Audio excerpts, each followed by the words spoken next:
हमारा नाम भी उड्डयन बाबा होना चाहिए क्योंकि हम भी आपके जैसे ही हो गए, एक रात ही रुक रहे हैं जहां जा रहे हैं। आज हमारे अत्यंत प्रिय मित्र, हमारे 1 महीने बड़े हैं लेकिन फिर भी अग्रज भ्राता बागेश्वर धाम वाले महाराज जी, उनका साल भर का सबसे बड़ा उत्सव होता है। तो उनका बहुत विशेष भाव था कि आप कैसे भी इस उत्सव में पहुंचिए। कल हमारे देश के माननीय प्रधानमंत्री जी भी वहां गए, क्योंकि यहाँ कथा का सत्र है। 4 बजे से कथा है। नॉर्मल फ्लाइट्स के टाइमिंग के अनुसार तो हम 7 बजे 6 बजे तक आते रात में, जैसे तैसे व्यवस्था करके पहुंचे। लेकिन दिल्ली तो दिल्ली है, ट्रैफिक के माहौल में तो यहाँ सब अद्भुत है। तो सुबह भागे, वहां गए, वहां जाकर के बस प्रणाम किया। कुछ कन्याओं के विवाह की सामग्री गिरधर लाल जी की ओर से महाराज जी को प्रदान की।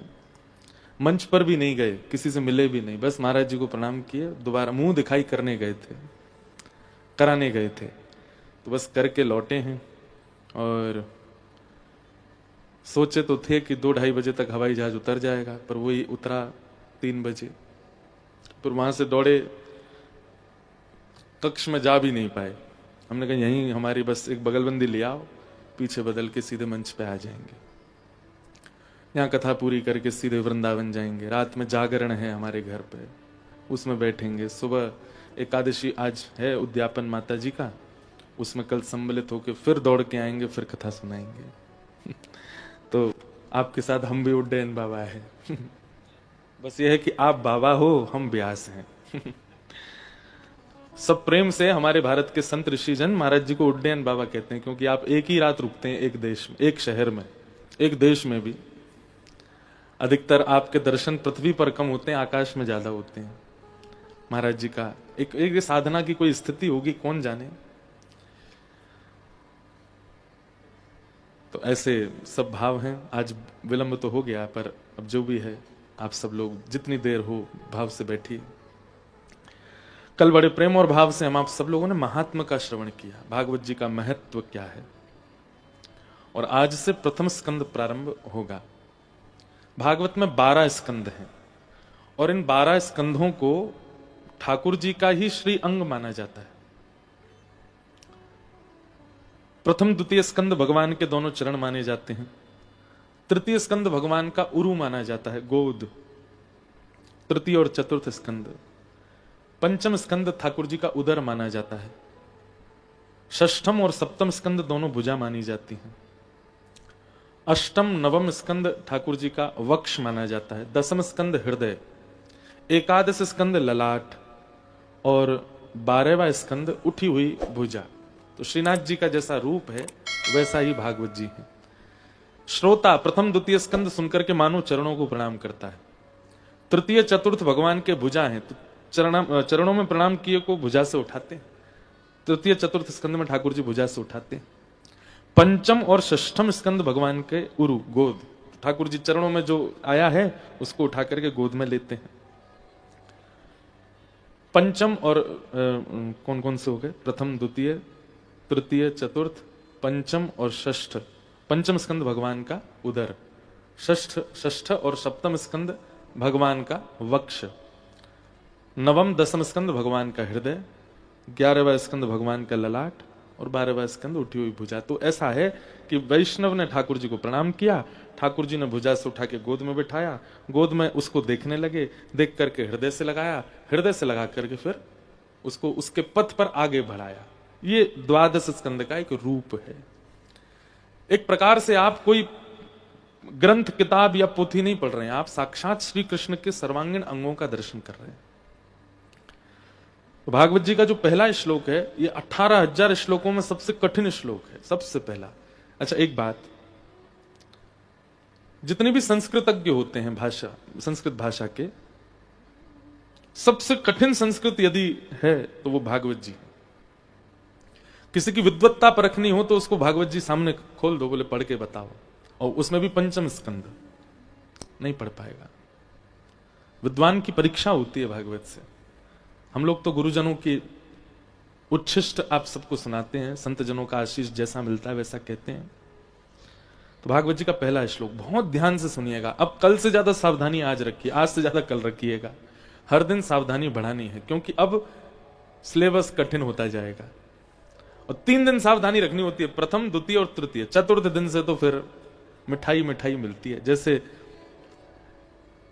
स्कूल टाइम, कॉलेज टाइम जो होता है, थोड़ी मेहनत कर ले यदि व्यक्ति, तो फिर उसके बाद क्वालिफिकेशन मिल जाती है और उसकी जॉब लग जाती है। फिर बस जाओ, बढ़िया प्रेम से अपना नियम कर्तव्य निभाओ, धन कमाओ, अपने गृहस्थ आश्रम में रहो। ठीक वैसे ही पहले, दूसरे, तीसरे दिन की कथा अगर आपने ध्यानपूर्वक सुनी, तो चौथे दिन से कथा में तो फिर नंदोत्सव, नंद घरानंद भयो, फिर तो ठाकुर जी की ब्रज लीला, बाल लीला, फिर वो अंतरंग बिल्कुल सामान्य लीला में आप प्रवेश, वहां फिर आनंद ही आनंद है। परंतु वही बात है ना कि गुलाब जामुन खाने लायक तब बनोगे जब आपने बचपन में खूब नीम चखा होगा, रसायन पी करके अपने आप को स्वस्थ रखा होगा, तभी आप कुछ भी खाने के अधिकारी हो जाते हैं। व्यंजन जो होते हैं, वो पकवान जो होते हैं, वो सबको प्रिय होते हैं, पर व्यंजन और पकवान स्वस्थ व्यक्ति ही पा सकता है। और स्वस्थ व्यक्ति रसायन और शरीर से कई परिश्रम करता है, तभी स्वस्थ हो पाता है। ठीक वैसे ही ठाकुर जी की ब्रज लीला जो है वो रसायन है, ठाकुर जी की ब्रज लीला जो है वो गुलाब जामुन है। उसको सेवन करने के लिए ये प्रारंभिक 3 दिन बहुत सावधानी रखनी। तो आइए प्रथम स्कंद में प्रवेश करें। जन्माद्यस्य यतोऽन्वयादितरतः चार्थे स्ववेज्ञ स्वराट तेने ब्रह्म हृदय आदि कवये मुह्यन्ति सूरयः तेजो वारी वृदां यथा विनिमयो यत्र त्रिशर्गो मृषा धाम्ना स्वेन सदा निरस्तकुहकं सत्यं परम धीमहि। प्रथम श्लोक है भागवत जी का। जन्माद्यस्य यतोऽन्वयाद् इतरतः। वेदव्यास जी महाराज ने भागवत जी की रचना की, तो जैसे विश्व के सबसे श्रेष्ठ ग्रंथ को लिखना प्रारंभ कर रहे थे, तो देवताओं में आपस में चर्चा होने लगी कि किसका नाम पहले लिखा जाएगा। केवल मानवों में ही नहीं होता क्रेडिट लेने की इच्छा कभी कभी देवताओं में भी होती है। इसीलिए विष्णु सहस्त्र नाम में भगवान को अमानी कहा। उनको मान की इच्छा नहीं, ठाकुर जी को नहीं होती इच्छा, पर अन्य देव जो होते हैं उनको मान चाहिए। अगर आपको कुछ प्राप्त हुआ तो आपको उनको मान देना पड़ेगा कि आपकी वजह से मिला, पर श्री कृष्ण नहीं, वो मान रहित हैं। सब देवता टकटकी लगा करके वेदव्यास जी को देख रहे हैं कि वेदव्यास जी विश्व का सबसे श्रेष्ठ ग्रंथ लिख रहे हैं, किसका नाम पहले लिखेंगे। लेकिन नमोस्तुते व्यास विशाल बुद्धि, बहुत ध्यान से सुनिएगा, वेदव्यास जी की बुद्धि को प्रणाम है। उन्होंने पहला श्लोक ही ऐसा लिखा जिसमें किसी देवता का नाम नहीं है और सारे देवता प्रसन्न भी हो गए। ऐसी क्रिया कि किसी के पक्ष में भी ना जाए और सब उससे राजी भी हो जाएं, वो क्रिया करने वाला व्यक्ति सुधी माना जाता है। हमारी बात समझ रहे हैं? इसी को एक प्रकार से न्याय कहते हैं। क्या कहते हैं? न्याय। न्याय का मतलब क्या? किसी के पक्ष में भी नहीं था और दोनों या तीनों या जितने लोग थे वो सब राजी भी थे, उसको न्याय कहते हैं। वेदव्यास जी महाराज यदि अपने प्रथम श्लोक में किसी भी देवता का नाम लिखेंगे तो इसका मतलब वो सर्वोपरि है, बाकी सब सामान्य है। और यदि सबका नाम लिखेंगे तो वेदव्यास जी मन में सोच रहे हैं मैं इतने नाम लिखने में तो पूरी भागवत जी तो नामों में ही चली जाएगी, इतने तो देवता हैं। तो वेदव्यास जी का एक क्षण के लिए कलम रुक गई, सोचने लगे क्या करूं। तब वेदव्यास जी महाराज ने जो श्लोक लिखा है अद्भुत है, इसीलिए व्यास जी को प्रणाम किया जाता है, इसलिए व्यास मंच पर बैठने वाले को भी वंदन किया जाता है। वेदव्यास जी महाराज कहते हैं जो जन्म और मृत्यु से परे है। संबोधन क्या है? जो। कौन? ये नहीं पता। जो जन्म और मृत्यु से परे है, जिसको सब पता है। चार्थे स्वविज्ञ स्वराट, जो अविज्ञ है, अनविज्ञ नहीं है, उसको सब पता है। तेने ब्रह्म हृदय आदि कवये मुह्यंती यत् सूर्य, समस्त देवी देवता जिसके वश में रहते हैं, पृथ्वी जल अग्नि वायु आकाश पंचभूत जिसके अधीन हैं, तेजो वारि मृताम यथा विनिमयो यत्र त्रिसर्गो मृषा। ये संसार ये प्रकृति सब मिथ्या है, ये जिसको पता है ऐसा परम सत्य जो भी है, मैं उसको प्रणाम करता हूं। अब देवी देवता एक दूसरे का मुंह देख रहे हैं, बोले ये क्या कर गए, ना किसी का नाम लिया और सब बातें भी बोलती। इसीलिए वेद व्यास जी को प्रणाम किया गया। हमारे गोस्वामी तुलसीदास जी महाराज ने मानस जी की रचना की, लेकिन रामचरित्र मानस में जब आप बालकांड पढ़ोगे तो आधे से ज्यादा बालकांड में तो स्तुतियां ही हैं। उनको प्रणाम, इनको प्रणाम, संतों को प्रणाम, वैष्णवों को प्रणाम, दुर्जनों को प्रणाम, कौशल्या मैया को प्रणाम, सुमित्रा जी को प्रणाम, अयोध्या नगरी को प्रणाम, जानकी जी को प्रणाम, हनुमान जी को प्रणाम, शंकर जी को प्रणाम, सबको प्रणाम। इतना बड़ा प्रणाम प्रसंग है। लेकिन वेद व्यास जी महाराज ने केवल एक श्लोक बोला है और उस श्लोक में भी किसी का नाम नहीं बोला। क्या कहते हैं? सत्यम परम धीमहि, जो भी परम सत्य है मैं उसको प्रणाम करता हूं। तो बोले आप प्रणाम कर रहे हो, प्रणाम उसको करना चाहिए जिसको आप जानते हो। बोले हाँ मैं जानता हूं ना, वो जन्म आदि से परे है, वो पंचभूतों को अपने अधीन करके रखता है, सारे देवी देवता उसके अधीन रहते हैं, वो सब जानता है, उससे कुछ भी चीज छुपी नहीं है। ऐसे परम सत्य को मैं प्रणाम करता हूं। ये श्लोक जैसे ही लिखा गया, शेष नाग पर पौड़े भगवान श्रीमन नारायण जोर से हंसे। लक्ष्मी जी बोली आप क्यों हंस रहे हो? उन्होंने नाम तो बोला नहीं आपका, आप क्यों खुश हो रहे हो? भगवान बोले लावारिश जमीन, लावारिश व्यक्ति सरकार का ही होता है। ये लावारिश श्लोक है, इसमें किसी का नाम नहीं, इसलिए मेरा ये है, क्योंकि हम परमात्मा हैं, हम सरकार हैं। ऐसी ही घटना घटी कब? जब गजेंद्र ने स्तुति गाई थी, गजेंद्र मोक्ष स्तोत्र। जरूर पाठ किया कीजिए।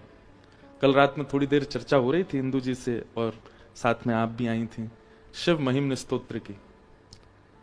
स्तुतियां क्या हैं? जैसे उसको क्या बोलते हैं, जैविक होता है ना, जो बहुत अच्छे से फार्मिंग की जाती है, बहुत अच्छे से बीजों को रोपण किया जाता है, उनसे फिर मतलब खाद में बीज डाल, मुझे आती नहीं फार्मिंग, पर मैंने नाम ही सुना है बस उसका, वो बहुत शुद्ध माना जाता है, ऑर्गेनिक। हाँ बहुत बढ़िया, ऑर्गेनिक। तो ऑर्गेनिक जो होता है ना, उसकी वैल्यू भी बढ़ जाती है, उसकी क्वांटिटी कम हो तो भी वैल्यू बढ़ जाती है। जो ऑर्गेनिक नहीं होता वो इतना ले लो, वो बेचारा कोने में पड़ा रहता। ऑर्गेनिक को तो जिम में रखते हैं, ऑर्गेनिक हो तो उसको थोड़ा ही मिल जाए, वही अरे महाराज जी हमारे फार्म से निकला है, ऐसी ऐसी खाद बनाए। ठीक वैसे ही ऑर्गेनिक है स्तुतियां। आप भजन गाते हो, आप कीर्तन गाते हो, आप किसी की बनाई रचनाएं गाते हो, वो सब सामान्य है। पर जब आप किसी भक्त की स्तुति गाते हो, जहां गजेंद्र ने स्तुति गाई, जहां कुंती ने स्तुति गाई, भीष्म पितामह ने स्तुति गाई, शिव महिम्न स्तोत्र का पाठ करते हो, रुद्राष्ट अध्याय का पाठ करते हो, रुद्राष्टकम का पाठ करते हो। एक मुझे बहुत प्रिय है निर्वाण अष्टकम। चिदानंद रूप शिवोहम शिवोहम, चिदानंद रूप शिवोहम शिवो। तो स्तुतियां क्या हैं? ये ऑर्गेनिक फार्मिंग से निकले हुए बीज हैं। इनका सेवन करने से बुद्धि, मन और विचार और व्यवहार सब बहुत शुद्ध रहता है। कई बार आजकल जो भजन गाए जाते हैं, आजकल के जो बहुत तेज म्यूजिक पर जो गाया जाता है, इस तरीके का भाव जो आजकल के लोगों ने बनाया है, वो कहीं ना कहीं वो किसी ना किसी रूप में कई बार आपके मन, बुद्धि, विचारों को शुद्ध नहीं कर पाते। कहीं ना कहीं मिलावट होती है। कि भजन की कोई निंदा नहीं है, पर पुरातन प्राचीन लिखे गई जो ये सारी स्तुतियां, ये सब ऑर्गेनिक है। जब आप इसका सेवन करते हैं, जब आप इसका गायन करते हैं, इसका निरंतर पाठ करते हैं, निरंतर ऑर्गेनिक रहने वाले को ना शुगर होती है, ना डायबिटीज होती है, ना उसको कोलेस्ट्रॉल होता है। ठीक वैसे ही ऑर्गेनिक जो स्तुतियां हैं उनका पाठ करने वाले व्यक्ति को काम, क्रोध, लोभ, मोह, ईर्ष्या, द्वेष, अभिनिवेश, अहंता, ममता, चिंता आदि आदि ये जो दोष हैं, ये कम स्पर्श कर पाते। इसलिए एक ऑर्गेनिक स्तुति तो किया कीजिए। कोई भी। गजेंद्र मोक्ष, जहां पर सबको कथा पता है, गजेंद्र का पैर ग्राह ने पकड़ लिया। गजेंद्र ने थोड़ी देर तो सोचा कि जब इसको पता चलेगा ना कि मैं कौन हूं तो हाथ जोड़े फिरेगा, अरे मैं त्रिकूट पर्वत का राजा गजेंद्र, इसने मेरा पांव पकड़ लिया, जल का जीव, कोई बात नहीं, थोड़ी देर पकड़ के रहने दो। लेकिन थोड़ी देर की जगह वो और ज्यादा बलशाली होता चला गया। 3 दिन हो गए और गजेंद्र बाहर नहीं आ पाए। पत्नी चली गई, बच्चे सब छोड़ छोड़ करके चले गए। गजेंद्र को वास्तविकता पता चलने लग गई, संसार में जिनके लिए मैंने सब कुछ किया, आज मेरी विषम परिस्थिति आई तो सब छोड़ के चले गए मुझे, यहां कोई नहीं है अपना। तो गजेंद्र जो था वो अपने पूर्व जन्म में इंद्रद्युम्न नाम का एक राजा था। बहुत ध्यान से सुनिए, इंद्रद्युम्न नाम का राजा था और उस राजा के भेष में उसने अपने ठाकुर जी के लिए इस स्तुति को बनाया था, गजेंद्र मोक्ष स्तुति को। लेकिन उनसे एक अपराध बना जिसके कारण उनको पुनर्जन्म में गजेंद्र एक जानवर बनना पड़ा। वो अपराध क्या था? अपने ठाकुर जी की सेवा कर रहे थे और तभी किसी संत का आगमन हुआ। तो संत जैसे ही आए तो इनको पता चल गया था कि मेरे घर पर एक संत आए हैं, लेकिन इन्होंने फिर भी क्या किया, उनकी तरफ देख करके एक बार भी ऐसे नहीं कहा कि महाराज जी विराजो, मैं सेवा कर रहा हूं, बल्कि देख करके मन में विचार किया अब इनको प्रणाम और करना पड़ जाएगा। तो ऐसा नजरअंदाज करके सेवा ही करने लगे, मानो उनको ऐसा लगे कि मैंने देखा ही नहीं है। और इस वैष्णव अपराध के कारण, सोचिए कितनी छोटी सी बात है ये, कि आपके घर कोई महापुरुष आए और आपने उनको देख करके 1 मिनट के लिए बस नजरअंदाज किया और सेवा करने के बाद इंद्रद्युम्न राजा ने, किसी सेवक ने जगह, वो संत आए, अच्छा अच्छा अच्छा, अरे महाराज जी मैं तो पहचान ही नहीं पाया, आप पधारे थे, जबकि वो जानते थे कि आए हैं। और इसी अपराध का दंड मिला उनको कि उनको पुनर्जन्म लेना, मतलब दूसरे जन्म में उनको गजेंद्र बन के आना पड़ा। गजेंद्र बन के आए, जब ग्राह ने पकड़ लिया, परिवार सब छोड़ के चला गया, 3 दिन तक कोई निकाल नहीं पाया। तब नेत्र बंद करके उसने मन में विचार किया कि मैं किसके लिए आया हूं पृथ्वी पर, कोई मेरा नहीं है। हे नाथ, मेरे पूर्व जन्म का कोई संचित पुण्य तो होगा मेरे जीवन में जिसकी वजह से मेरा जन्म हुआ है। कृपा करके उस पुण्य के फलीभूत ही मुझे कुछ आस्वादन कराने का अवसर दीजिए। तुरंत गजेंद्र को अपने पूर्व जन्म की रची हुई वो स्तुति याद आ गई और गजेंद्र ने गाई। गजेंद्र मोक्ष स्तुति में किसी का नाम नहीं है, ना इंद्र का नाम, ना देवी का नाम, ना देवताओं का नाम, ना महादेव का नाम, ना ब्रह्मा जी का नाम, बस गजेंद्र गाता जा रहा है। आकाश में सारे देवता खड़े हैं और सब अपने अपने वाहन लेके खड़े हैं, बोले गजेंद्र तू एक बार बोल तो सही, हमारा नाम हम अभी भी आते हैं। गजेंद्र ने किसी का नाम नहीं बोला। इतने में नारायण खड़े हुए, गरुण जी को बुलाया, इधर आओ। लक्ष्मी जी फिर बोली, आप क्यों जा रहे हो, आपका नाम लिया उसने? तो देवी, लावारिश स्तुति है और लावारिश पे मेरा अधिकार है, उसमें किसी का नाम नहीं है, इसका मतलब वो मेरी है। आइए गरुण जी पधारिए। गरुण पर बैठे और तुरंत जैसे ही गए हैं गजेंद्र की रक्षा करने के लिए, पूरी स्तुति में गजेंद्र ने नाम नहीं बोला। अंतिम श्लोक में जैसे ही गजेंद्र ने आकाश में देखा, शंख चक्र गदा पद्मधारी साक्षात नारायण रक्षा के लिए आ रहे हैं, तब गजेंद्र ने उसी सरोवर के पुष्प को तोड़ के ऊपर की ओर किया और अंतिम स्तुति अंतिम श्लोक में कहता है, नारायण खिल गुरु भगवन नमस्ते। ऐसे हैं हमारे ठाकुर जी, अमानी, मान रहित।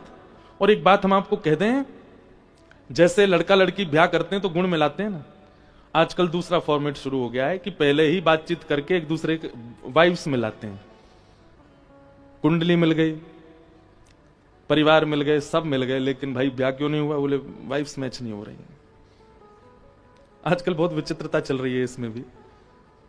व्यवहार विचार मिलने चाहिए, वो जब तक मिलेंगे नहीं तब तक कैसे ब्याह होगा? ठीक वैसे ही ठाकुर जी भी वाइफ्स मैच करवाते हैं, जिससे ठाकुर जी को लगता है कि हाँ हमारे गुण मिल रहे हैं भैया, ये हमारी तरह अमानी ही है, ठाकुर जी उसी से ही मिलते हैं। 1% भी किसी के चित्त में यदि मान हो जाता है किसी भी वस्तु का, किसी भी भाव का, ठाकुर जी फिर त्याग करते हैं, नहीं मिलते। इसलिए अमानी रहिए। हम लोगों के अंदर एक बहुत बड़ा दोष है, दोष तो बहुत सारे हैं, उनमें एक दोष यह भी है, क्रेडिट लेना चाहते हैं हम। हमको लगता है कि मैंने ये किया, इसका मुझे कोई श्रेय क्यों नहीं दिया गया, मुझे दीजिए। कथा में बहुत सीमित लोग हैं, पर कुछ लोगों को यहां आ रहे हैं जो जानते हैं या जिनका फोन आ जाता है, उनको बता देते हैं कि आप लोग आइए। प्रचार तो नहीं कर रहे हैं ज्यादा कि बहुत लोग आ जाएंगे नहीं तो, पर हमारे मध्य प्रदेश में एक जिला है सागर, वहां के विधायक जी बैठे और देखिए चुपचाप आकर के बैठ गए हैं। इनके प्रशंसा करने का विषय मेरा कोई मान बढ़ाई देना नहीं, एक सीखने की भावना है। क्या मान रहित हैं, मान नहीं। और ये मैंने अनुभव कर लिया कि ठाकुर जी को मान रहित व्यक्ति अति प्रिय है। आपके यहां भी कथा हुई थी कुछ दिन पहले, मैं तो कई जगह बोल भी देता हूं, मैंने कि मैं 7 दिन में मुझे लगा ही नहीं कि मैं विधायक जी के साथ हूं। कोई ऐसा व्यवहार नहीं, कोई ऐसी विचार नहीं, बहुत सरल स्वभाव। ऐसी हमारी हिंदू जी हैं, ये भी बहुत सरल सहज हैं। इनको कोई कैसे बोल दे, न्यायाधीश न्यायालय में बैठी हैं, खूब न्याय किए हैं, पर सरल स्वभाव है। उसका ज्यादा प्रचार नहीं है कि हम ऐसे हैं या ऐसे थे या वैसे थे। ऐसा बनना चाहिए, लेकिन दिक्कत यह है कि व्यक्ति बहुत लेट समझता है और बहुत लेट परिवर्तन करना प्रारंभ करता है अपने अंदर। हम इसीलिए 28 वर्ष से ही कथा कर रहे हैं, मतलब अभी 28 वर्ष की कथा तो हम 18 साल से कर रहे हैं, 18 साल के थे तब से कर रहे हैं। क्यों? क्योंकि इस उम्र में परिवर्तन करने के बाद जो सुख का अनुभव होता है ना पूरे जीवन, हमें कहीं ना कहीं ऐसी संतुष्टि लगती है कि हमारा आना सार्थक हो गया पृथ्वी पर। हम अपने माता पिता के यहां जन्मे और जन्म लेकर के जो कुछ भी किया, अब जिस क्रिया में हम हैं हमें बहुत संतुष्टि है। कहीं ना कहीं देखिए, प्राण सबके जाने, कभी भी जाने, कोई बता नहीं सकता, पर हर व्यक्ति को यह रहता है ये काम मेरा अभी अधूरा रह गया, ये और हो जाए, ये इसकी पूर्ति और हो जाए। पर हम सत्य बता रहे हैं, हमारे चित्त में कोई कामना ही नहीं रह गई है। ऐसा लगता है परिपूर्ण है, बस ऐसे ही भगवत भाव सुनाते रहेंगे जो जहां बुलाएगा। बस इतनी भागदौड़ इसलिए करते हैं क्योंकि युवाओं की थोड़ी सी चिंता होती है कि उनको समझ में आना चाहिए कितना सुंदर होता है वैष्णव रहना, कितना आनंददायी होता है आध्यात्मिक पथ पर चलते हुए आज की जो इनोवेशंस हैं उन सबको जीवन में लाना। बस उनके लिए थोड़ी भागदौड़ ज्यादा करते हैं, बाकी तो और हमें कोई चिंता नहीं है। तो अमानी बनिए, क्योंकि ठाकुर जी को मान और क्रेडिट्स लेने वाले व्यक्ति बिल्कुल अच्छे नहीं लगते। किसी की ब्याह सक्सेसफुल हो जाए तो बीच में 5 लोग बोलने वाले, हमने ही तो बताया था, हमने ही तो बताया था, हमने ही करवाया इन दोनों का, लड़की कहां वो वहां थी, वो लड़का कहां वहां था, हमने ही मिलवाया जोड़ा। और जैसे दोनों के डिवोर्स हो जाए तो वही बिचौलिया भाग जाता है, उसके अते पते नहीं, ढूंढे से नहीं मिल रहा, कहां गया भाई, तेने तो करवाया था। भाई देखो करवाया भले, हमने पहले ही बोल दिया था, आपस में जांच पांच कर लो, हमसे मत कहना फिर। तो ऐसी स्थिति लाते ही क्यों हो? एक बात कहें, थोड़ा पर्दे में रहना सीखिए, कुछ करके थोड़ा छुप के रहना सीखिए, कुछ बना करके अंतर ध्यान होना सीखिए। ठाकुर जी अंतर ध्यान ही रहते हैं, उनका स्वभाव है ऐसा। तो आप यदि तिलक लगाते हैं, कंठी पहनते हैं, नाम जप करते हैं, कथा श्रवण करते हैं, ये सब गुण ठाकुर जी देख लेते हैं। लेकिन एक बहुत विशेष गुण ठाकुर जी देखते हैं कि ये अमानी है कि नहीं मेरी तरह, कहीं इसके चित्त में मान की इच्छा तो अति नहीं है। तो भागवत जी के प्रथम श्लोक में आश्चर्य की बात है कि ठाकुर जी का नाम ही नहीं है। सत्यम परम धीमहि, जो परम सत्य है हम उसको प्रणाम करते हैं। भागवत जी के दूसरे श्लोक में 4 बातें बताई गई, विषय, अधिकारी, संबंध और प्रयोजन। बहुत ध्यान से सुनिएगा, भागवत जी का विषय क्या है, भागवत जी का अधिकारी कौन है, भागवत जी का संबंध क्या है और प्रयोजन क्या है। ये 4 बातें किसी भी फील्ड में आप जाएंगे, ये चारों चीजें आपको पता होनी चाहिए, विषय, अधिकारी, संबंध और प्रयोजन। जैसे लॉ है, उसका विषय आपको पता है, विषय क्या है। दूसरी बात, अधिकारी कौन है, जो इतना अध्ययन कर चुका होगा, जो इतने नियम जानता होगा, जिसने ये किताबें पढ़ी होंगी, जिसने ये एग्जाम्स क्लियर होंगे, वो अधिकारी। फिर तीसरी बात आती संबंध, उसका संबंध क्या है, बोले उसका संबंध न्यायालय से है, वो न्याय दिलाने के लिए ऐसा बना है। और अंतिम बात आती है प्रयोजन, प्रयोजन क्या है, प्रयोजन क्या है, किसी भी व्यक्ति का कोई भी पक्ष हो, वो पक्ष स्पष्ट रूप से कैसे प्रस्तुत किया जाए, ये उसका प्रयोजन है। किसी भी फील्ड में आप जाएंगे, चारों चीजें अनिवार्य हैं, विषय, अधिकारी, संबंध और प्रयोजन। भागवत जी के ये चारों क्या है? तो सबसे पहली बात विषय, तो धर्म प्रोजित कैतवोत्र परमो निर्मत्सराणाम सतान वैद्यं वास्तवमत्र वस्तु शिवदं तापत्रयोन्मूलनम् श्रीमद्भागवते महामुनिकृते किं वा परैरीश्वरः सद्यो हृद्यवरुध्यते त्रिकृतिभिः शुश्रूषुभिस्तत्क्षणात्। भागवत जी के जब श्लोक गाए जाते हैं ना, बहुत ध्यान से सुना कीजिए। हम आजकल बहुत भीड़ भाड़ में कथा करते हैं, तो हमको यहाँ पे सच बता रहे हैं, हमको आनंद आ रहा है। भीड़ कम है ना। कल हमको इंदु जी कथा के बाद बोली, महाराज जी आप एक काम करो, 200-300 लोग बुला लो। मैंने कहा ये तो ऐसी बात हो गई जैसे हम कोई पॉलिटिशियन है। हाँ भाई 200-300 लोग नारे वाले बुलाओ, फोन घुमाओ। अब यहाँ तो हम किसी को जानते थोड़ी है सुनने वाले, हम तो सीधे सोशल मीडिया पे कहीं पोस्ट हो गई तो अपने आप आते हैं लोग। मैंने कहा वो हो गया तो फिर दिक्कत होगी। पर मुझे, मैंने कहा कोई नहीं, अब सब तरीके की ऐसा मुझे करने दो, मुझे अच्छा लग रहा है। सीमित लोग हैं, बहुत शांति है, श्लोक गाने में भी सुख मिल रहा है, ऐसा लग रहा है कि 1 to 1 चर्चा हो रही है। तो एक बार एक कथा ऐसी भी होने दीजिए, ये एक अलग एक्सपीरियंस है, अच्छा लग रहा है हमें। तो कहीं ना कहीं हम 9 साल पुरानी वाली कथा कर रहे हैं बेसिक, और वो मुझे अच्छा लग रहा है। तो इसलिए अब ऐसे ही रहने दें, कोई आना चाहेगा ढूंढ धाड़ के पहुंच जाए तो ठीक है, नहीं तो यही समझ लिया जाए इस कथा को कि यहां चुनिंदा लोग ही हैं जो चुने गए हैं। तो भागवत का विषय क्या है? धर्म प्रोजत कैतवोत्र परमो। बहुत सुंदर बात है। धर्म और परम धर्म, ये 2 कर्तव्य हैं हमारे, धर्म और परम धर्म। हम सब धर्म का निर्वहन तो करते हैं, पर परम धर्म की परिभाषा भी नहीं जानते। धर्म का निर्वहन कैसे करते हैं? शरीर को स्वस्थ रखने के लिए, प्रसन्न रखने के लिए, ऊर्जावान रखने के लिए, सुंदर बनाने के लिए आप जो भी कर्म करते हो वो सब धर्म है। स्नान करना भी धर्म है, सोना भी धर्म है, वस्त्र पहनना भी धर्म है, भोजन करना भी धर्म है, व्यापार करना भी धर्म है, अपने जॉब के लिए जाना भी धर्म है, क्योंकि इससे आप अपने शरीर का पोषण कर रहे हो। सीधी बात, शरीर के पोषण को, शरीर की श्रेष्ठता को, शरीर की एक मर्यादा को, डेकोरम को सब जगह बनाने के लिए जो हम कर्म करते हैं वो है धर्म। हमारी बात समझ रहे हैं ना? शरीर के लिए जो कुछ भी आपने किया जन्म से लेकर आज तक, शरीर जिसमें प्रधान है, वो सब धर्म है। लेकिन जैसे ही आप अपनी आत्मा का चिंतन करने लगते हैं कि भाई खा रहे हैं, पी रहे हैं, सो रहे हैं, हंस रहे हैं, नाच रहे हैं, गा रहे हैं, सब ठीक है, पर अंत के बाद क्या? वो जो भीतर बैठी है एक चैतन्य आत्मा, उसका उद्धार कैसे करूंगा मैं? उसकी चिंता जिस दिन से आपको प्रारंभ हो जाती है, उसी को कहते हैं परम धर्म। आप देहाभिमानी तो बन गए, पर आत्माभिमानी बन जाओ, वो है परम धर्म। बड़े बड़े लोगों को देखिए आप, 1-1 लाख रुपए के तो क्रीम्स लगाते हैं फेस पे, तब भी ग्लो नहीं आ पाता। हमारे वृंदावन में जाके संतों को देखो, ब्रज रज लगाते हैं, ब्रज की रज, और वहां में यमुना जी को जल ऐसे मिलाए के वही ये लगा लें, पूरे मुंह पे लगा के घूमे, और सामान्य से वस्त्र ऐसे धो के निचोड़ के सुखा के पहन लेते हैं।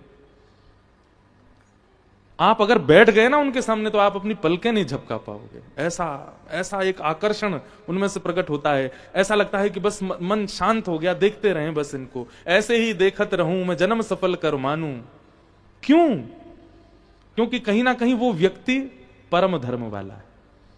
अच्छा एक बात बोलें, बुरा नहीं मानिएगा, कभी स्टेज परफॉर्मेंस पे कोई एक्टर आया है, आप उसको स्टेज पे तो बहुत बढ़िया लगेगा वो, और वही मेकअप उतार के आपको दिख जाए, आप नहीं देख पाओगे उसको, क्योंकि उसका जो कर्म है वो धर्म है।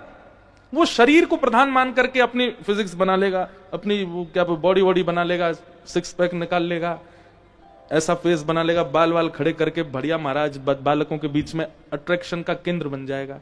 और वही व्यक्ति इतनी सामान्य स्थिति में आ जाए तो लोग बाग उसको ट्रोल करने लगते हैं, ऐसा दिखता है, अरे राम कितना भयानक है, कैसा है। कोई नहीं उससे आकर्षित होगा। पर भजनानंदी व्यक्तियों को देखिए, भजनानंदी महापुरुषों को देखिए, उनका चलना, बैठना, उठना, बोलना, लेटना, सोना, हंसना, सब कुछ इतना आनंद देने वाला क्यों बन जाता है? क्योंकि वो परम धर्मी है। वो धर्मी नहीं है, वो परम धर्मी है। वो देहाभिमानी नहीं है, वो आत्माभिमानी है। वो देह की चिंता नहीं कर रहा है, वो अपनी आत्मा के कल्याण में लगा हुआ है। इसलिए उसके प्रति एक अलग सा आकर्षण होने लग जाता है। हमारा जीवन निकल जाता है केवल देह की सोचते सोचते। उसका तो सोच ही नहीं पाए, उसका तो कोई निदान ही नहीं कर पाए जो उसके भीतर बैठा था। भागवत जी का विषय क्या है? धार्मिक व्यक्ति को परम धार्मिक बनाना। कहीं ना कहीं आप यदि देहाभिमान से शून्य नहीं हुए कथा सुनते हुए भी, तो आपने कथा नहीं सुनी है। देह अभिमान शून्य होगा।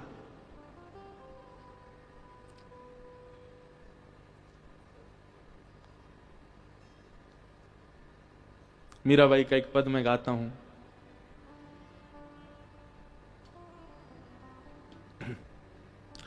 कहो तो कुसुमल साड़ी रंगावा, कहो तो भगवा भेष, कहो तो मोतियन मांग भरावा, कहो छिटकावा केश बाला, मैं बैरागन हूंगी,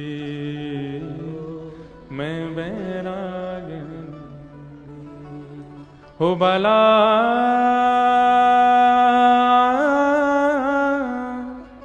मैं बैरागन हूंगी, हूंगी, मैं बैरागन हूंगी, मैं बैरागन। मीराबाई कहती हैं, कहो तो कुसुमल साड़ी रंगावा। अगर कोई कह दे कि ठाकुर जी को ऐसी साड़ी पहनोगे तो ठाकुर जी के प्रिय बन जाओगे, तो मीराबाई तुरंत पहन लेती है। तभी कुछ संत महात्माओं को देख करके मीराबाई कहती हैं, अरे ठाकुर जी को कुसुमल साड़ी प्रिय। संत कहते नहीं नहीं, ठाकुर जी को तो ऐसे हमारी तरह भगवा भेष प्रिय है। तो कहो तो भगवा भेष। अगले क्षण ही मीराबाई भगवा पहन करके आ जाती हैं। कहो तो मोतियन मांग भरावा। कभी मीराबाई अपने राजकोष के सारे गहने पहन करके घूमने लग जाती हैं। और कहो छिटकावा केश, कभी कभी तो अपने केश मुड़ाने की स्थिति में आ जाती हैं। क्यों? क्योंकि अपने लिए देह की स्थिति नहीं है उनकी। जिन भेषा मारो साहिब रीझ है, मैं सो ही भेष धरूंगी बाला, मैं बैरागन होंगी। इसी को कहते हैं परम धर्म। हम आपको जोगी बनने के लिए, बैरागन बनने के लिए प्रोत्साहित नहीं कर रहे हैं, पर हम आपसे कहना चाह रहे हैं कि अब चिंता होनी चाहिए। और चिंता अब नहीं होनी तो बचपन से ही, हमारी उम्र से ही होनी चाहिए थी, कि देह के भीतर जो है वो चैतन्य परमात्मा, वो है आत्मा। उसको परमात्मा से मिलना है और उसके बीच के कर्तव्य के लिए मुझे क्या करना चाहिए, वही है परम धर्म।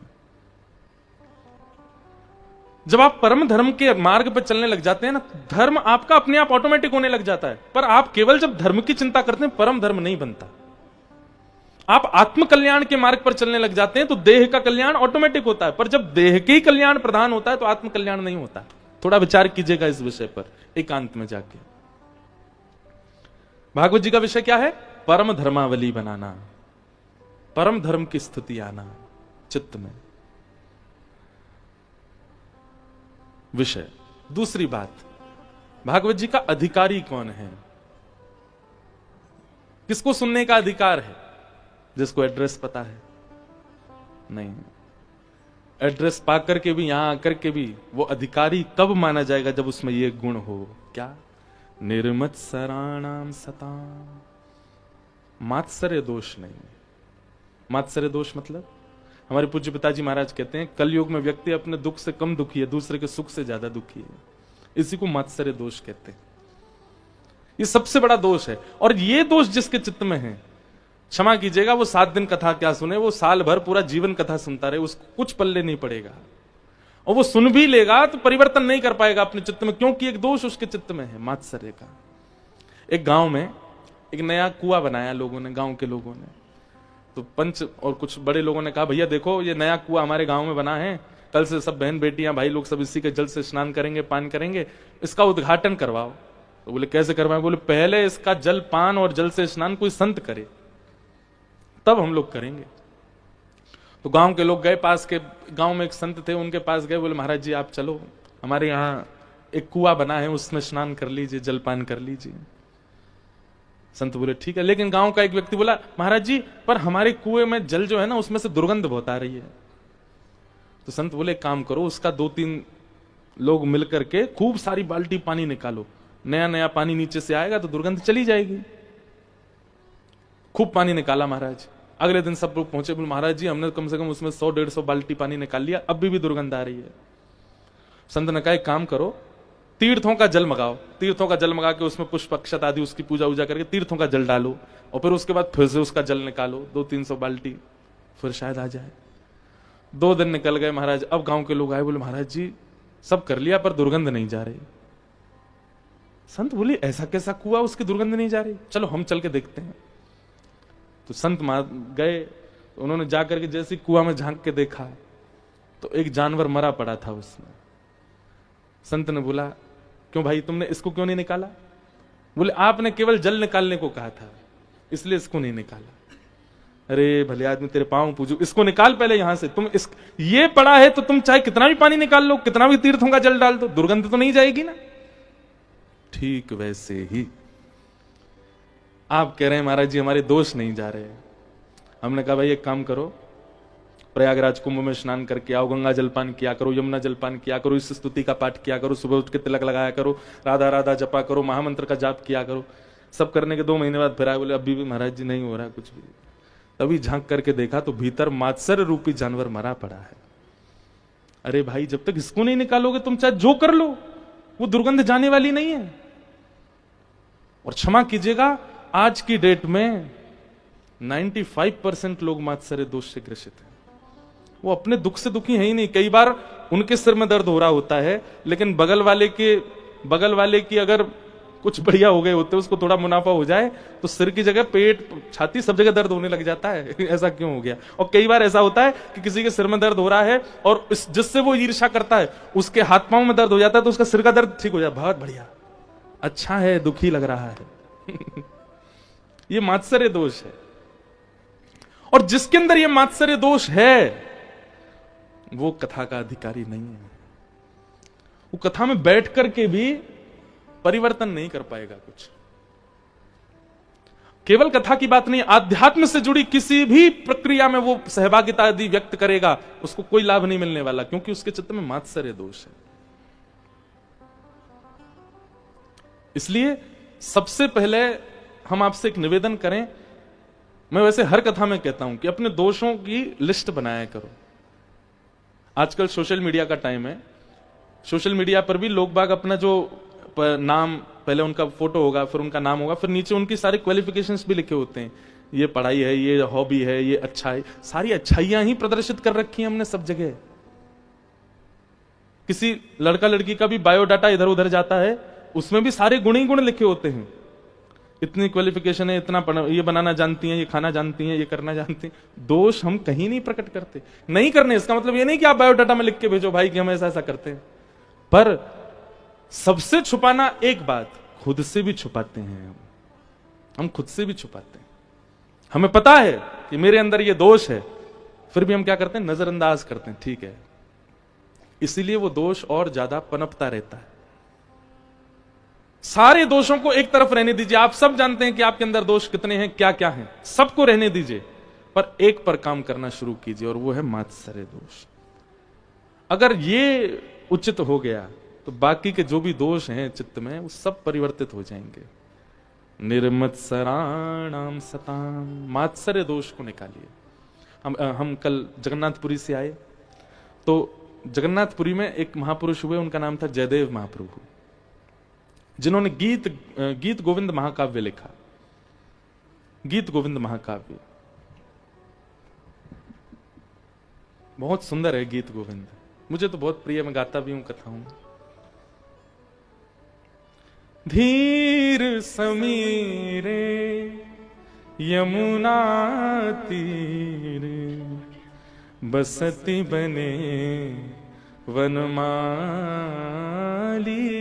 संस्कृत में भगवान की अंतरंग लीलाओं को लिखा है आज से 1000 वर्ष पहले।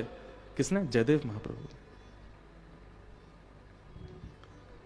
ठाकुर जी आज भी लपेट के सोते हैं गीत गोविंद को अपने अंग से। आप कभी जगन्नाथपुरी जाएंगे तो रात्रि 11 बजे के दर्शन कीजिएगा। ठाकुर जी शयन करने जब जाते हैं तो बड़ श्रृंगार होता है ठाकुर जी का, जगन्नाथ जी का। तो बड़ श्रृंगार में एकमात्र ऐसा जगन्नाथ भगवान का मंदिर है जहां पर, सारे मंदिरों में तो रात में श्रृंगार हल्के किए जाते हैं, पर जगन्नाथ जी में विशेष श्रृंगार रात को होता है ठाकुर जी का।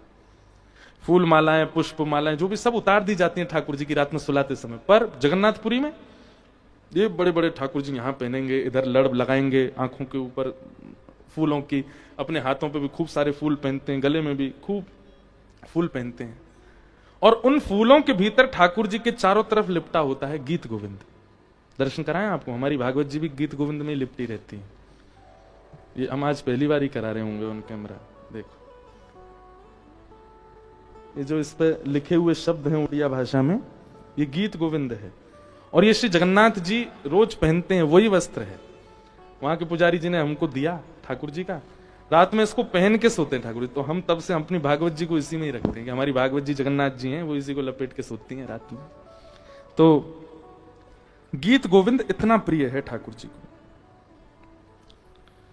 गीत गोविंद महाकाव्य की जब बहुत ख्याति होने लगी सर्वस्व जगत में, तो एक ईर्ष्यालु व्यक्ति ने एक और महाकाव्य लिखा, उसका नाम भी गीत गोविंद कर दिया। तो लोग बाग उसको खरीदने लगे, लोग बाग उसकी प्रशंसा भी करने लगे। उसके मन में यह भावना थी कि मेरे गीत गोविंद का भी प्रचार हो जाए जैसे जयदेव महाप्रभु के का हो रहा है, और बल्कि ऐसी भावना आ गई थी इनका कमो मेरा ज्यादा हो जाए। तो स्वयं श्री जगन्नाथ जी पहुंच गए उसके स्वप्न में, और स्वप्न में जाकर के कहा, अपने तुमने जो लिखा है इसको अभी विसर्जित करके आओ समुद्र में। गीत गोविंद एक ही रहेगा क्योंकि जयदेव महाप्रभु ने पहले लिखा है, और उनकी भावना से, तुम्हारी भावना मेरी प्राप्ति, मेरी प्रसन्नता नहीं है, उनको नीचा दिखाने की है, उनसे ज्यादा श्रेष्ठ बनने की है। तुरंत वो व्यक्ति गए, अपना गीत गोविंद विसर्जित करके आए समुद्र में। ठाकुर जी को सोचिए मात्सर्य दोष से कितनी पीड़ा होती है। दोष तो अनेक होते हैं लोगों में, काम है, क्रोध है, लोभ है। कभी किसी को ठाकुर जी स्वयं समझाने गए हों किसी दोष के कारण? नहीं। पर ईर्ष्या का दोष यदि किसी भक्त के प्रति हो जाता है, ठाकुर जी को प्रिय नहीं। इसलिए मात्सर्य दोष से बचिए। और अगर ये मात्सर्य दोष आपके चित्त में है, किसी की प्रसन्नता, किसी की सफलता आपको सहन नहीं होती है, थोड़ा सत्संग बढ़ाइए अपना, क्योंकि बाकी के दोष नजरअंदाज किए जा सकते हैं, इस दोष को ठाकुर जी नजरअंदाज नहीं करेंगे। मैं कथा में कहता हूं, कामियों को भी ठाकुर जी मिले हैं, क्रोधियों को भी मिले हैं, लोभियों को भी मिले, पर ईर्ष्यालु को नहीं मिले। एक भक्त का चरित्र ला करके आप हमें दिखा दीजिए जहां ईर्ष्यावान कोई था, ठाकुर जी उसको मिले, नहीं मिलते। इसलिए मात्सर्य दोष, इससे बचिए। विषय अधिकारिश्च संबंधश्च। एक बहुत सुंदर एक प्रसंग याद आ रहा है मुझे, पर प्रसंग तो याद आ गया लेकिन उसमें एक पद है, वो पद याद नहीं आ रहा, तो मैं कैसे उसको सुनाऊं ये समझ नहीं आ रहा। एक बार की बात है, हमारे वृंदावन में 8 सखा हैं। ठाकुर जी के कलयुग में 8 सखा हुए। जिन लोगों ने हमारी कथा पहले सुनी उनको तो 8 सखाओं के बारे में पता होगा, और जो पहली बार सुन रहे हैं उनको नहीं पता होगा। जब श्रीनाथ जी, गोवर्धन नाथ एक दिन आएंगे, हमारी इंदू जी कल कह रही थी महाराज जी लाल जी कथा में आएंगे, मैंने कहा चलो लेके आएंगे यहां भी एक दिन। 5वें दिन आएंगे ठाकुर जी। तो श्रीनाथ जी हैं, ऐसी भुजा, ये नीचे नेत्र हैं, ये हाथ कटी पर है। तो आप जब गोवर्धन में विराजते थे तो श्रीनाथ जी के 8 सखा थे।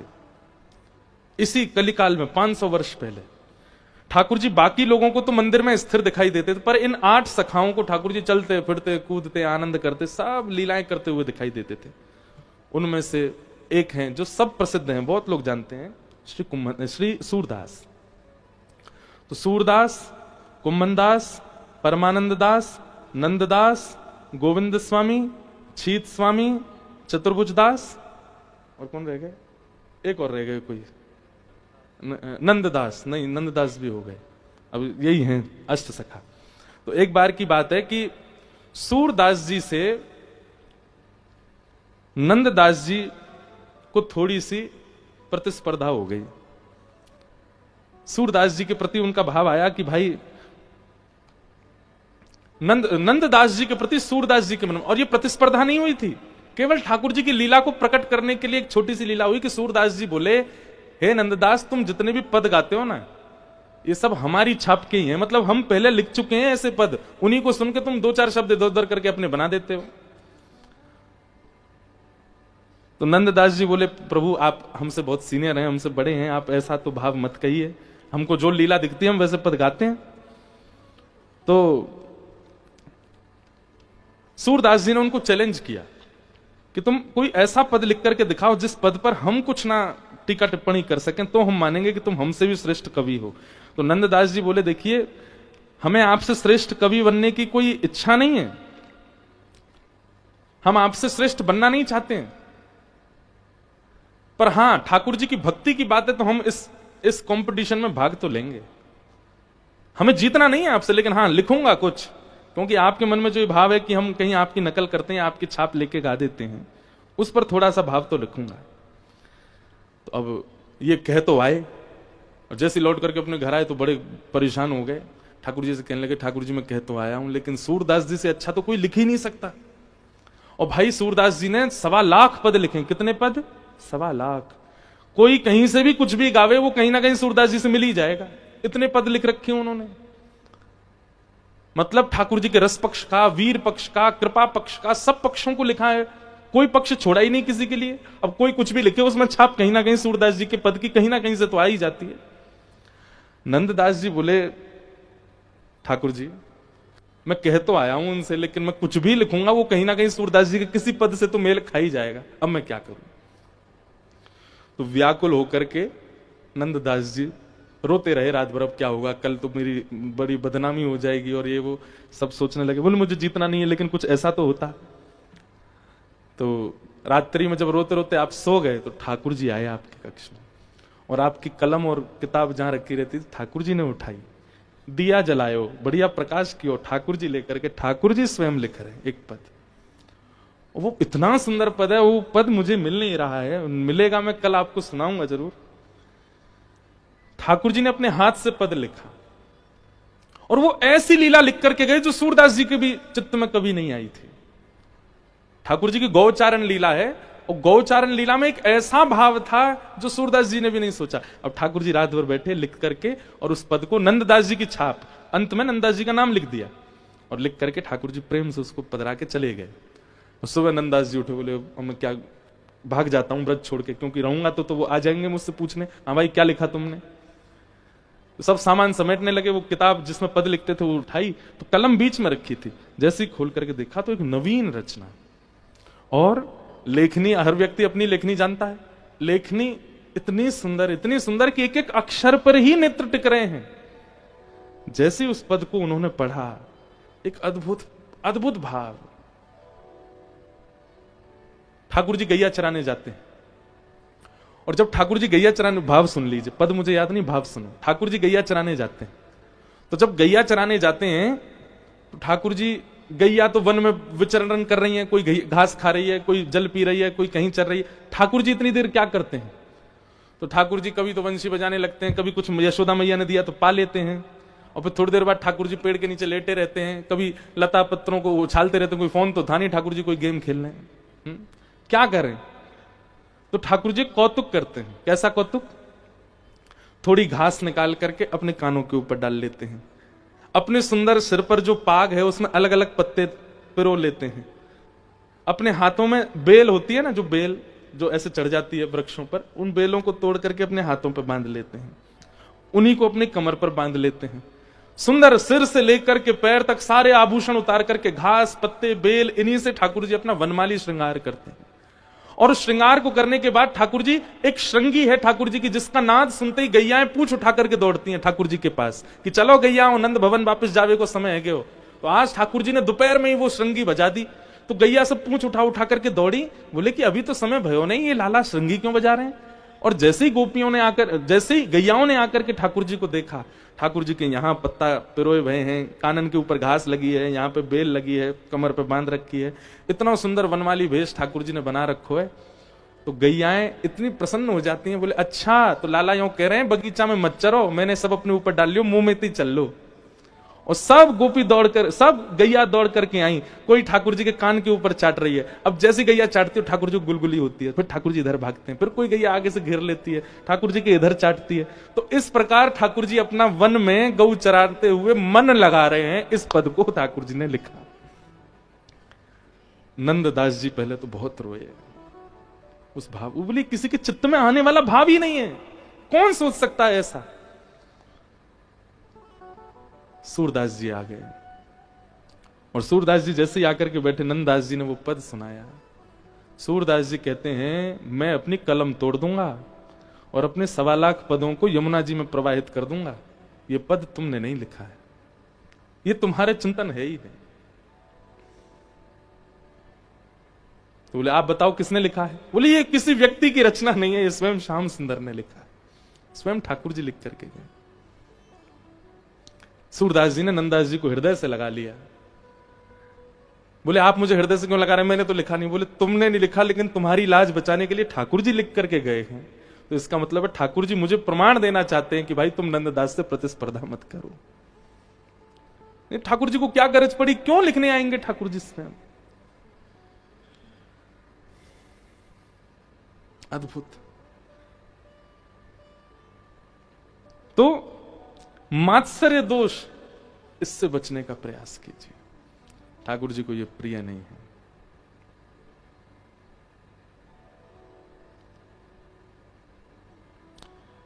वैद्यं वास्तवमत्र वस्तु शिवदं तापत्रयोन्मूलनम् श्रीमद्भागवते महामुनिकृते किं वा परैरीश्वरः सद्यो हृदयवरुध्यते त्रिकृतिभिः शुश्रूषुभिस्तच्छणा। विषय परम धर्म, अधिकारी मात्सर्य दोष से रहित व्यक्ति, और तीसरी बात आई संबंध। वैद्यम वास्तवमत्र वस्तु शिवदम। कल भी मैंने कहा था कि कथा का मूल उद्देश्य क्या होता है? ठाकुर जी आपको भगवान नहीं लगेंगे, ठाकुर जी नहीं लगेंगे, ठाकुर जी से आपका कोई संबंध स्थापित हो जाएगा। और आप जबरदस्ती आप मत मानना हमें तो ठाकुर जी लाला लगते हैं, हम तो लाला मानेंगे, नहीं, ऐसे नहीं। वो स्वयं बताएंगे कि वो आपको, आपका क्या बनना चाहते हैं, वो आपको किस भाव में, क्यों। फिर ऐसा होगा राधा रमन जी जाओगे, राधा वल्लभ जी जाओगे, कहीं भी ठाकुर जी का विग्रह देखोगे, आपको वही संबंध में वो दिखा करेंगे। पूरी दुनिया उनको परमात्मा मान रही है, पर वो आपको भैया ही दिख रहे हैं। बोले मेरे भैया ही हैं, ये मेरे लाला ही हैं, ये मेरे प्रियतम ही हैं, ये मेरे सखा ही हैं। आपको उसी भाव में वो दिखने प्रारंभ हो जाएंगे हर जगह। संबंध। वैद्यम वास्तवमत्र वस्तु शिवदम तापत्रयोन्मूलनम। मीराबाई कहीं भी दर्शन करने जाती थी, चाहे जैसा श्रृंगार हो ठाकुर जी का, पर मीराबाई को सहरा में ही दिखते थे ठाकुर जी, दुल्हा दुल्हा के रूप में ही दिखते थे। और थोड़ी देर देखने के बाद मीराबाई चरणों को ही दिखती रहती थी, मुखमंडल ज्यादा देर देख ही नहीं पाती थी ठाकुर जी का। क्यों? प्रियतम है। संबंध ऐसे स्थापित होगा ठाकुर जी के साथ।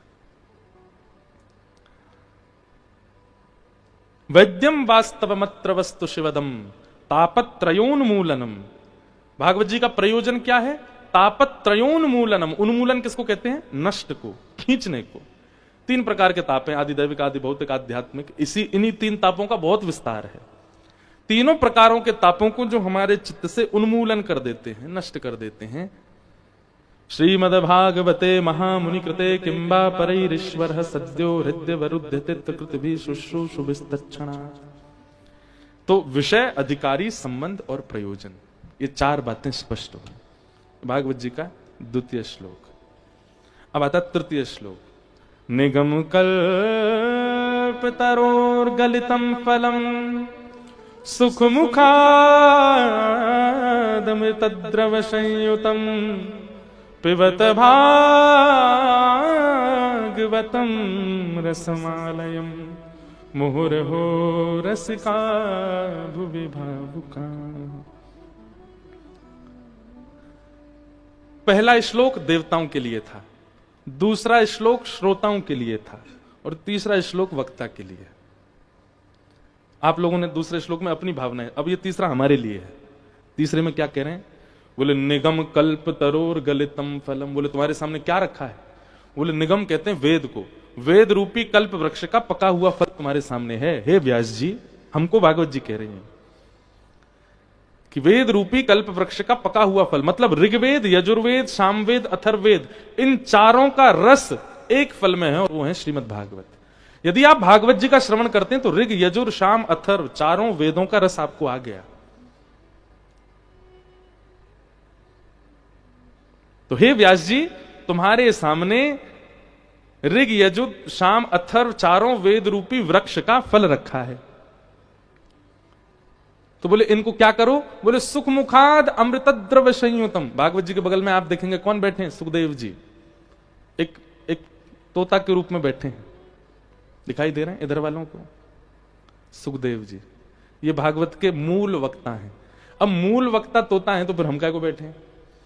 अब यहां पर क्या कहा जा रहा है कि जो तोता का गुण होता है वैसा गुण वक्ता का होना चाहिए। वक्ता, तोता का गुण क्या होता है? वो जिस फल में मुख लगाता है वो मीठा हो जाता है। या फिर ऐसा कहो कि तोता उसी फल में मुख लगाता है जो मीठा ही होता है। पर यह बात प्रमाणित होती है कि भाई जिस फल में तोते का मुंह है वो मीठा है, वो रस देने वाला ही होगा। लेकिन तोते का एक स्वभाव होता है, बहुत ध्यान से सुनिएगा। एक भाव चित्त में आया, आम का पेड़ है, उस पेड़ पे कबूतर भी बैठता है पर आम नहीं खाता। उस पेड़ पर चील भी बैठती है पर आम नहीं खाती। उस पेड़ पर बहुत सारे पक्षी बैठते हैं पर आम नहीं खाते। लेकिन उसी वृक्ष पर तोता बैठ जाए तो तोता बाहर मुख नहीं करेगा, भीतर की तरफ जाएगा, घने उस वन वृक्ष के भीतर जाएगा, अपनी दृष्टि से अच्छे वाले आम को ढूंढेगा और उस अच्छे वाले आम के पास जाकर के अपनी चोंच लगाएगा और उसके रस को पिएगा। कहने का अभिप्राय, ये व्यासपीठ एक वृक्ष है, यहां कबूतर बन के मत बैठो। कबूतर का स्वभाव क्या होता है? वो सदैव दूसरे कबूतर या कबूतरनी जो होती हैं उनको ही ढूंढता रहता है। मतलब वक्ता इस व्यासपीठ पर बैठ करके बहुत फॉलोअर्स की कामना ना रखे, बहुत शिष्य बन जाएं मेरे, बहुत मेरे अनुयायी हो जाएं, बहुत मेरे श्रोता हो जाएं, ऐसी कामना ना रखे, जैसा एक कबूतर करता है। आम के वृक्ष पर एक चील भी बैठती है पर आम नहीं खाती। चील क्या करती है? मांस ढूंढती है। आम के वृक्ष का सहारा लेती है पर पेट की तपन बुझाने के लिए मांस ढूंढती है। मतलब वक्ता इस व्यासपीठ का सहारा ना ले अपने उदर भरण के लिए या अपने परिवार पोषण के लिए। ठीक है, एक दक्षिणा तो नियमित रूप से दी जाती है वक्ता को, पर वह दक्षिणा निश्चित या फिर वह ना हो तो मैं कथा ना कहूं, ऐसी भावना नहीं होनी चाहिए। चील बन के ना बैठे, कबूतर बन के ना बैठे, तो क्या बन के बैठे? बोले तोता बन के बैठे। बाकी की चीजों को नजरअंदाज कर दे, दक्षिणा को नजरअंदाज करे, लोगों को नजरअंदाज करे, सामने रखे हुए फल को देखे और तोते के भांति मुख लगावे, उसके रस को स्वयं भी लेवे और स्वयं लेकर के जितने लोग सामने बैठे उनको भी वह रस पिला दे। निगम कल्प तरोर गलितम फलम सुख मुखाद अमृत द्रव संयुतम पिबत भागवतम रसमालयम मुहुरहो रसिका भुवि भावुका। भागवत के व्यासपीठ का आश्रय किसी अन्य साधन के लिए ना करे।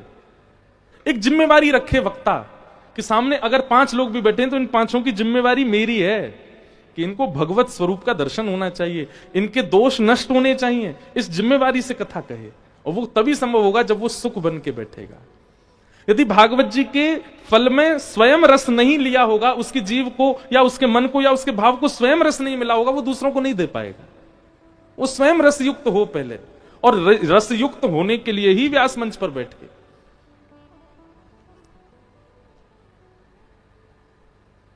पिबत भागवतम रसमालयम मुहुरहो रसिका भुवि भावुका। पिबत भागवतम, भागवत सुनो नहीं, भागवत कहो नहीं, भागवत पियो। पिबत, यहां पीने का प्रयोग इसलिए किया गया कि पी हुई वस्तु असर दिखाती है। डिहाइड्रेशन हो गया हो तो पानी पियो, ठीक हो जाओगे। मदिरा पी लो, तुरंत आपकी चाल ढाली बता देगी पी के आए हो। दूध पी लो, छाछ पी लो, दही पी लो, लगातार पीते रहो, कुछ दिन में आपका जो शरीर है वही बता देगा हाँ भाई दूध दूध पीते हो बढ़िया। मतलब पी हुई वस्तु असर दिखाने लगती है, आपकी अंग प्रत्यंगों से ही दिखने लग जाता है कि आप कुछ सेवन करके आए हो। ठीक वैसे ही कथा आपके अंग से छलके प्रकट हो, दिखे, अनुभव हो जाए सामने वाले को कि कुछ तो है इनके पास। लोग बात क्या करते, कथा तो सुनते हैं पर उनके अंग प्रत्यंगों से कभी अनुभव नहीं होता कि ये कभी सत्संगी भी रहे होंगे। आपके अंगों से, आपके व्यवहार से, आपकी चाल ढाल से सामने वाले को यह प्रस्तुत हो जाए कि नहीं आप सत्संगी हो।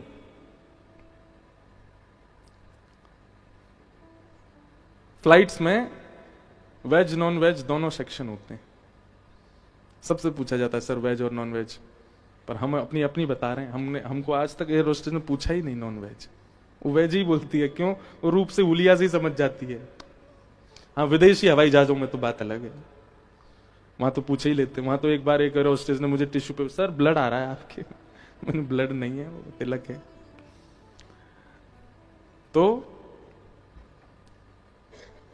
आपका स्वरूप, हमारे महाराज जी का स्वरूप देखो भाई। जिसने इनके साथ हवाई जहाज में सफर किया वो व्यक्ति सबसे लकी है। महाराज जी कभी ना कभी एयरपोर्ट पे मिलते हैं मेरे को। तो फ्लाइट में एक बार मैं इंदौर से आ रहा था वापस दिल्ली, तो जैसे ही मैं एयरपोर्ट में प्रवेश कर रहा, महाराज जी निकल रहे थे प्रस्थान से। मैंने जाकर मैंने महाराज जी कहां से आ रहे हैं? बोले बंबई से आ रहा हूं। मुझसे बोले तुम कहां जा रहे हो? मैंने कहा दिल्ली जा रहा हूं। चलो मैं भी चल रहा हूं। मैंने कहा आप अभी तो आए हो? बोले कोई नहीं, हमारा तो काम ही है, चलो। मैं टिकट, बोले वो मिल जाएगी। भीतर गए, वहां पर तो उनको सब जानते हैं, सारे एयर होस्टेस, सारे स्टाफ, चाहे दिल्ली एयरपोर्ट हो, मुंबई एयरपोर्ट हो, इंदौर एयरपोर्ट, सब जानते हैं महाराज जी को। लेके खींच के गए, लाइन वाइन कुछ क्यों में खड़े नहीं होना, सीधे बस में बैठे।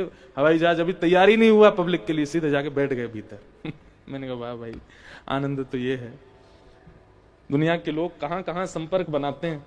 बड़े बड़े बिल्डर, बड़े बड़े राष्ट्र के धनवान लोग, महाराज जी का संपर्क एयरलाइंस में है।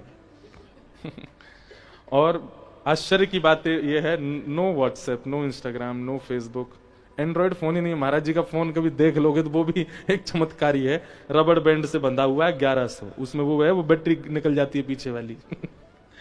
वो फोन है। अमेरिका जाते हैं, इमिग्रेशन करके बाहर निकलते हैं और फिर दोबारा डिपार्चर से भीतर घुस के दूसरी फ्लाइट पकड़ के ऑस्ट्रेलिया चले जाते हैं। अद्भुत है। एक बार कोई महाराज जी को व्यक्ति मिला वृंदावन में। महाराज जी बोले कहां से आए? बोले हांगकांग से आए हैं महाराज जी। मुझे एक ऐसी खबर पता चली। महाराज बोले हांगकांग में कहां रहते हो? अपना पता बताओ, हम कभी आएंगे। अब उसने सोचा संत महात्मा तो ऐसे बोल देते हम कभी आएंगे। पता दे गया। महाराज जी 2-4 दिन बाद ही पहुंच गए हांगकांग। उसके घर के बाहर जाके फोन लगाया, हाँ भाई कहाँ हो? बोले आप कहाँ हैं? बोले हम तुम्हारे घर के बाहर खड़े। अब उसने सीसीटीवी उसके फोन में था, उसने देखा महाराज जी वहीं खड़े। वो अभी हांगकांग पहुंचा ही नहीं है। महाराज जी बोले अब महाराज जी आपकी व्यवस्था कर देता हूं, रुक जाइए। नहीं नहीं नहीं, अब हम अगली फ्लाइट पर जापान जा रहे हैं। निकल गए। अब संसारी लोग इसको नहीं समझ पाएंगे, पर दुनिया के लोग पेड़ के नीचे भजन करते हैं, नदी के तट पे भजन करते हैं, हिमालय पे भजन करते हैं, ब्रज में भजन करते हैं। महाराज जी आकाश में भजन करते हैं, इसलिए हवा में ही रहते हैं। तो महाराज जी हमसे तो कभी एयर होस्टेस ने पूछा नहीं नॉन वेज सेक्शन। क्यों? क्योंकि उसको हमारे बाह्य रूप परिवेश अब तो और अच्छा हो गया है। अब तो इंडियन एयरलाइंस, जो जितनी भी हमारे भारत की एयरलाइंस हैं, इसमें चले जाएं तो हाथ तो जोड़ती ही हैं, पर वेलकम करती हैं या नमस्ते बोलती हैं। हमको देखते ही बोलते राधे राधे, जय श्री कृष्ण। और नहीं, अगर कोई 2-4 चूक जाती है तो हम ही जाके बोलते हैं राधे राधे। फिर वो एंट्री में तो नहीं बोली, पर जब जाएंगे तो बोलती है राधे राधे। कहने का अभिप्राय, इस परिस्थिति को क्या कहते हैं? कथा को पीना। मतलब आपके चाल ढाल, उठना बैठना, बोली चाली, खान पान, नैनों का घूमना, हर आपके वेशभूषा, सबसे पता चल जाता है कि आप कौन हो। आप एक सत्संगी हो। आप नॉनवेज तो नहीं खाते हो। अरे महाराज, कभी गोलगप्पे होते हैं ना, पानी के गोलगप्पे, इसकी दुकान पे चले जाएं तो रुक जाइए महाराज जी, पहले बर्तन साफ कर दूं, बढ़िया से धोएगा, बढ़िया सब बिल्कुल व्यवस्थित करके, फिर नया आलू निकालेगा, उसको मीट के बढ़िया मजा, अब खिलाऊंगा आपको। वो वाला नहीं, आपको पवित्र खिलाएंगे। क्यों? बाकी लोगों को देख करके भाई मर्सिडीज BMW से उतरने वालों को भी पवित्र खिला देते, पर उसकी भावना में क्या आया कि नहीं, ये व्यक्ति वो ज्यादा सत्संगी नहीं होगा, लेकिन उसको केवल उपस्थिति मात्र से यह अनुभव हो गया कि ये पवित्र हैं और इनको पवित्र ही देना है। हम ये नहीं कह रहे हैं कि आप भी हमारी तरह रह जाओ, पर हां आपकी किसी स्थिति में तो पता चलना चाहिए कि आप वैष्णव हो। आपका कोई व्यवहार तो ऐसा हो जो आपका परिचय देता हो। आपको एक बात आप सुनिएगा मेरी बहुत ध्यान से, इतने लोगों से आप सब लोग मिलते हैं, कामी व्यक्ति का परिचय हो जाता है, लोभी व्यक्ति का परिचय हो जाता है, ईर्ष्यालु व्यक्ति का परिचय हो जाता है, क्रोधी व्यक्ति का परिचय। 2 मिनट आप उससे बात करो, आपको परिचय हो जाएगा कि इसका कैसा व्यवहार है। लेकिन आप यहां 2 दिन से कथा सुन रहे हो, चलिए जाइए रोड पे, मैं पीछे कैमरा वाले भेजता हूं, कोई आपको पहचान जाए कि आप वैष्णव हो, कथा सुनते हो, आपसे परिचय नहीं हो पाएगा। क्यों? क्योंकि हम सुन रहे हैं, पी नहीं रहे। पिएंगे तो वो दिखने लगेगा, आपकी व्यवहार बोली में वो आने लग जाएगा। लोग बाग आपसे कहने लग जाएंगे कथा का असर हो गया भाई आप पे, अब आपका विचार व्यवहार बदल गया। कितने लोग ऐसे वो जैसे बहुत छोटी छोटी चीजें, आप फोन उठाते क्या बोलते हो, हेलो, लेकिन आप फोन उठाते बोलते हैं कुछ भी भगवान नाम, हरिओम बोलो, जय श्री कृष्ण बोलो, जय श्री राधे बोलो, जय श्री राम बोलो, राम राम बोलो। 2-3 बार सामने वाले को अटपटा लगेगा, क्योंकि आज तक उसको ऐसा नहीं बोला है आपने, पर वो अंदाजा लगा देगा कि यार अभी कथा हुई थी इनके यहाँ पे, तब से जय श्री कृष्ण बोलने लगा। अब वो दूसरी बार जब फोन करेगा ना, तो वो आपसे पहले जय श्री कृष्ण बोले, जय श्री कृष्ण कहाँ है। अब आपका केवल इतना सा व्यवहार आपका परिचय दे रहा है कि आप वैष्णव हो। किसी को बताना ना पड़े और आपका भगवान से संबंध सामने वाला अपने आप पहचान जाए, इसको कहते हैं कथा पीना। पिबत भागवतम रसमालयम, कथा पियो। कोई पिए रे पियाला राम रस का, कोई पिए रे पियाला राम रस का, कोई पिए रे पियाला कृष्ण रस का, कोई पियो रे पियाला कृष्ण रस का, कोई पिए रे पियाला राम रस का, कोई पियो रे पियाला राम रस का। ये प्याला मीरा ने चाखा, ये प्याला मीरा ने चाखा, ये प्याला मीरा ने चाखा,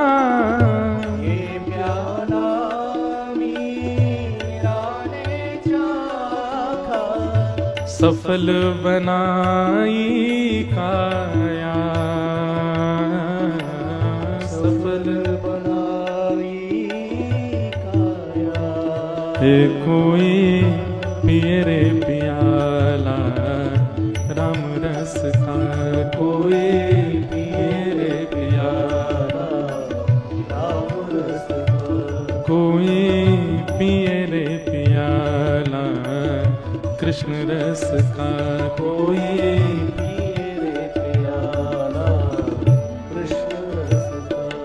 ओ ये प्याला सूरदास ने चाखा, ये प्याला सूरदास ने चाखा, बिन नैन हरि को पाया, बिन नैन हरि को पाया, नयन बिन हरि को पाया,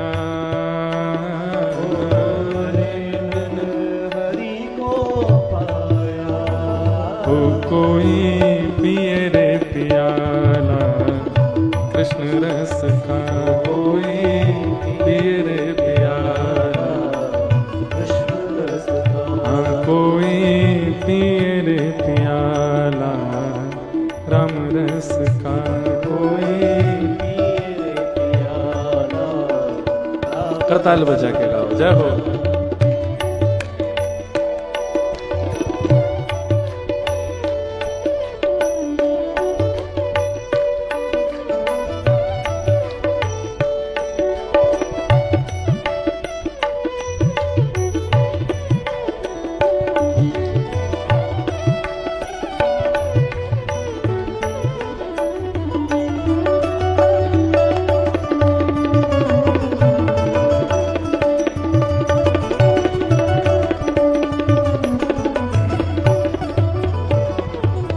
ये प्याला नरसी ने चाखा, ये प्याला नरसी ने चाखा, ये प्याला नरसी ने चाखा, ये प्याला नरसी ने चाखा, सांवरे सेठ को भाया,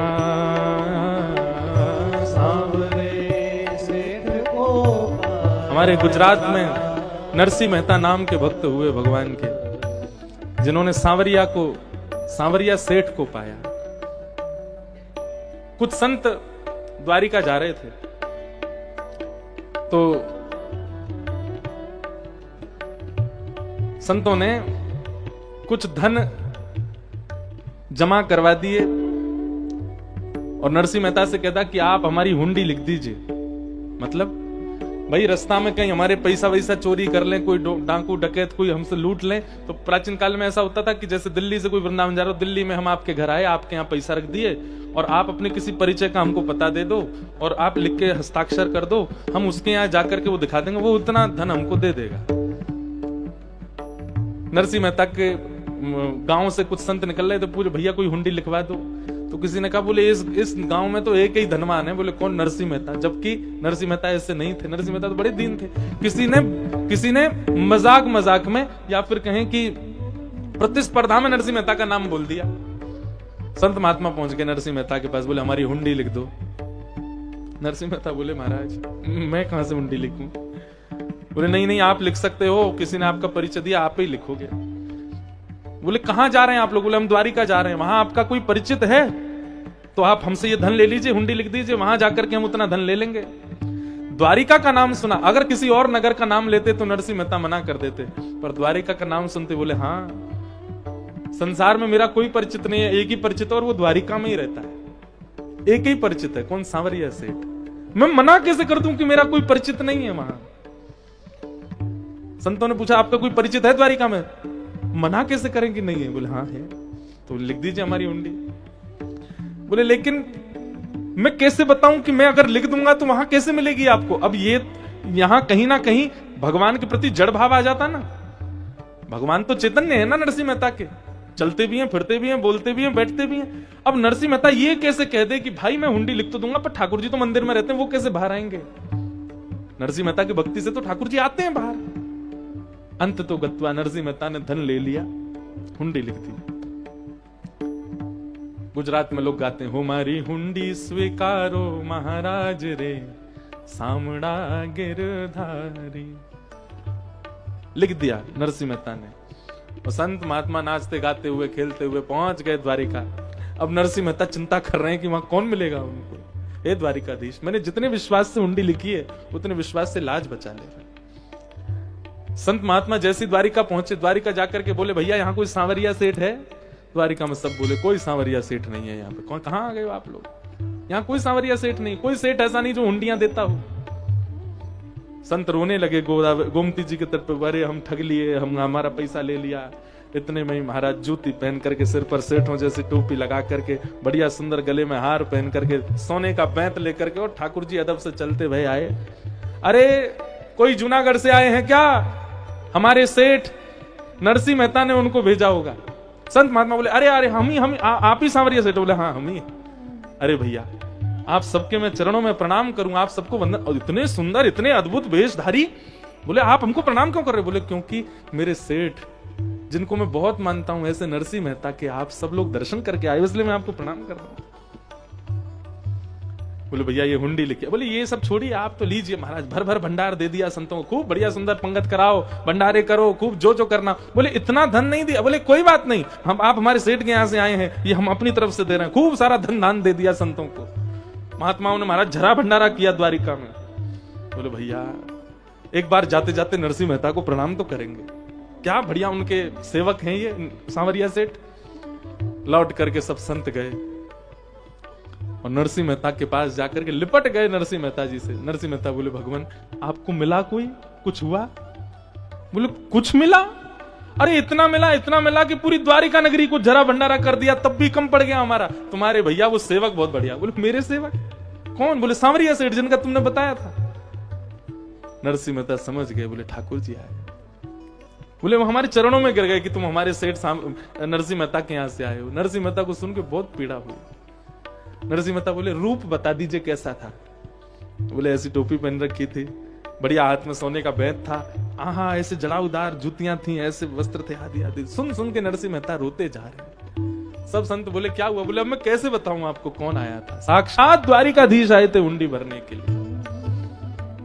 ये प्याला नरसी ने चाखा, ये प्याला नरसी ने चाखा, सांवरे सेठ को भाया,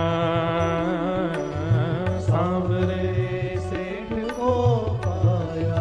ओ कोई पिए रे प्याला कृष्ण रस का, कोई पिए रे प्याला कृष्ण रस का। हाँ कोई पिए रे प्याला राम रस का, कोई पिए रे प्याला राम रस का, कोई पिए रे प्याला कृष्ण रस का, कोई पिए रे प्याला कृष्ण रस का। हाँ कोई पिए रे प्याला राम रस का, कोई पिए रे प्याला कृष्ण रस का।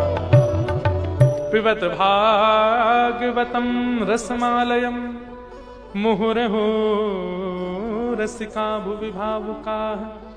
कथा सुननी नहीं है, सुनी हुई बातें भूल जाई जाती है, कथा तो पीनी है। और पीने का मतलब परिवर्तन की भावना से कथा सुननी है कि मुझे स्वयं को बदलना है, ये परिवर्तन मुझ में चाहिए, इस भावना से कथा सुननी है। और कहीं ना कहीं भगवत मिलन की इच्छा से कथा सुननी है, तभी ये सब संभव हो पाएगा।